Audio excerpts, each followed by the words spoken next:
চলছে চাইনিজদের একটি ধর্মীয় অনুষ্ঠান। আসলে এই অনুষ্ঠানটা কি অনুষ্ঠান আমি বলতে পারবো না।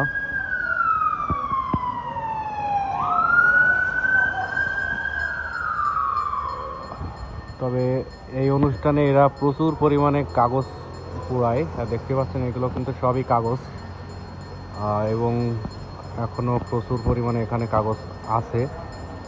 সবই কিন্তু কাগজ, এগুলো কিন্তু সবই পুড়ায় ফেলবে।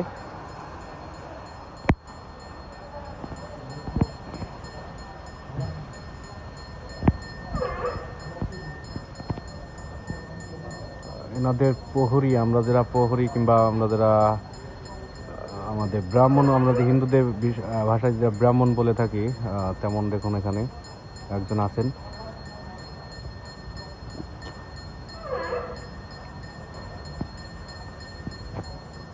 মন্ত্র পড়ছেন।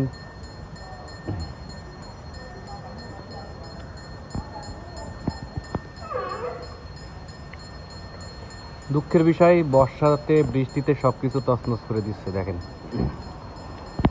গত দুদিন যাবৎ সিঙ্গাপুরে প্রচুর পরিমাণে বৃষ্টি, যে বৃষ্টিটা আমি গত 7 বছরের ভিতরে আমি এমন বৃষ্টি আমি দেখি নাই।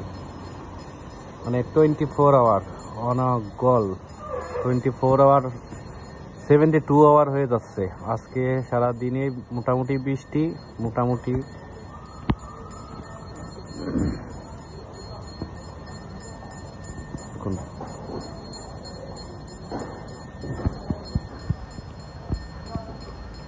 প্রচুর পরিমাণে কাগজ আসলে কিসের জন্য কি কাগজ বিস্তারিত বলতে পারবো না।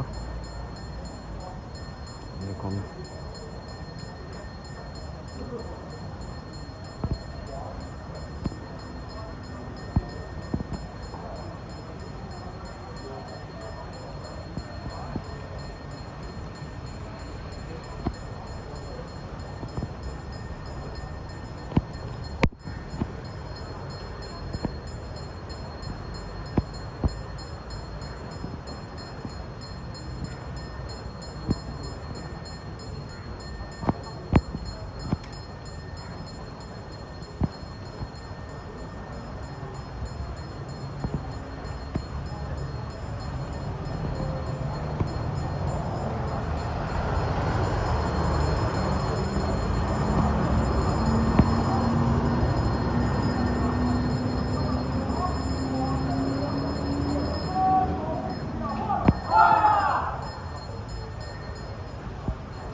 এক সাইডে আগুন জ্বালিয়েছে, সাকসেস হয়েছে, কিন্তু অন্য সাইডে আগুন জ্বলতে একটু সমস্যা হচ্ছে, কারণ বৃষ্টিতে অনেক ঝামেলা করছে, বৃষ্টিতে আগুন জ্বালাতে বাধা দিচ্ছে।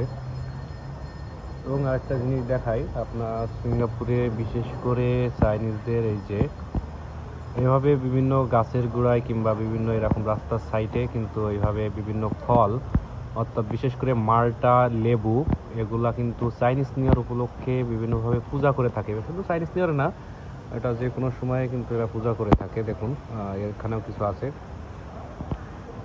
আমি দেখছি প্রায় একটা জায়গা দেখছি এমন মাল্টা কিংবা বিভিন্ন কেক, বিভিন্ন ফল, আনারস, এগুলা দিয়ে পূজা করে। এগুলা রাস্তার সাইডেই ফেলানো থাকে। এগুলা চাইনিজরা কেউ নিবে না, নিলে হয়তো আছে আমাদের মতন ফরেন ওয়ার্কার যারা আছে, যেমন বাংলাদেশ, ইন্ডিয়া, মায়ানমার, পাকিস্তান, এসব দেশগুলার যারা আছেন তারা হয়তো এগুলো নিয়ে কেউ হয়তো ভক্ষণ করে। আমার সঠিক জানা নেই, এই তথ্যটা আমার জানা নেই, জাস্ট আমি বললাম হয়তোবা। কারণ এই যে দেখুন, এই যে মালটা কিন্তু একদম ভালো মালটা, এটা কিন্তু যে কেউ খেতে পারবে।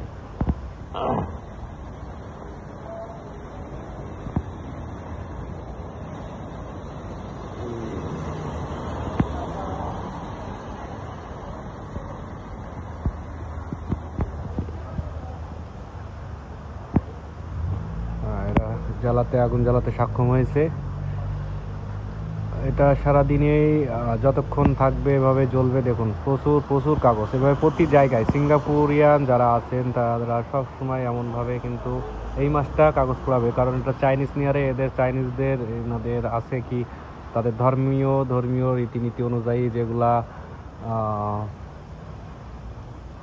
আছে সেগুলা তারা পালন করে, এই হচ্ছে বিষয়।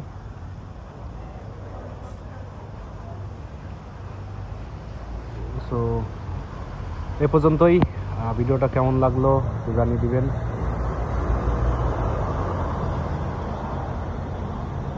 দেখুন এখানে মনে হয় এখনো শেষ হয়নি, পূজা অর্চনা এখনো শেষ হয়নি। এই যে এখনো কিছু একটা বাকি আছে। দেখুন হাতে একটা চাবুক ধরনের আমরা চাবুক ধরতে পারি।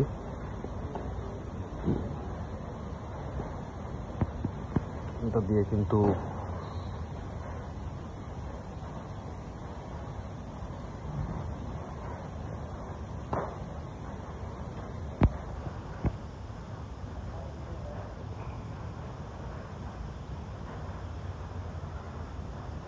কোন একটা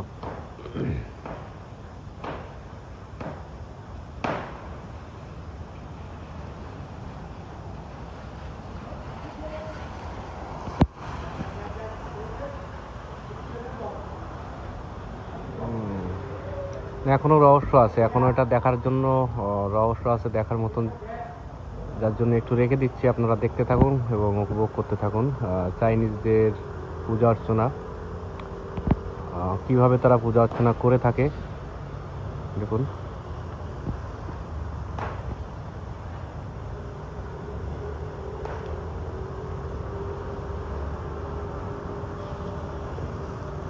আসলে প্রতিটা রাষ্ট্র, প্রতিটা দেশে, প্রতিটা ধর্ম এক একটা রীতিনীতি এক একটা ভাবে দেখেন পরিচালনা করে, এক একভাবে কিন্তু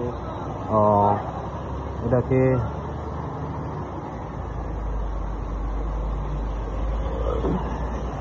এক একভাবে কিন্তু মানে আর কি, আমরা যেটা বলি সব ধর্মে আলাদা আলাদা নিয়ম নীতি সংস্কৃতি, সব ধর্মে কিন্তু আলাদা আলাদা।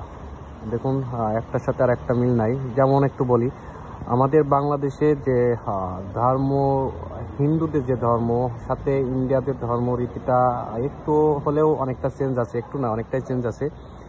বিশেষ করে তামিল প্রদেশ, যেটা আমি তামিল প্রদেশ সম্পর্কিত মোটামুটি জানি, তাদের যে মুক্তি, তাদের ধর্মের সাথে আমাদের ধর্ম কিংবা আমাদের কালচারের কোনো প্রকার মিল নাই, খুব বেশি মিল নাই। সেভাবেই চলছে সারা বিশ্বে, সারা পৃথিবীতে বিভিন্ন ধর্ম বিভিন্নভাবেই পালন করছে মানুষ যে যার মতন।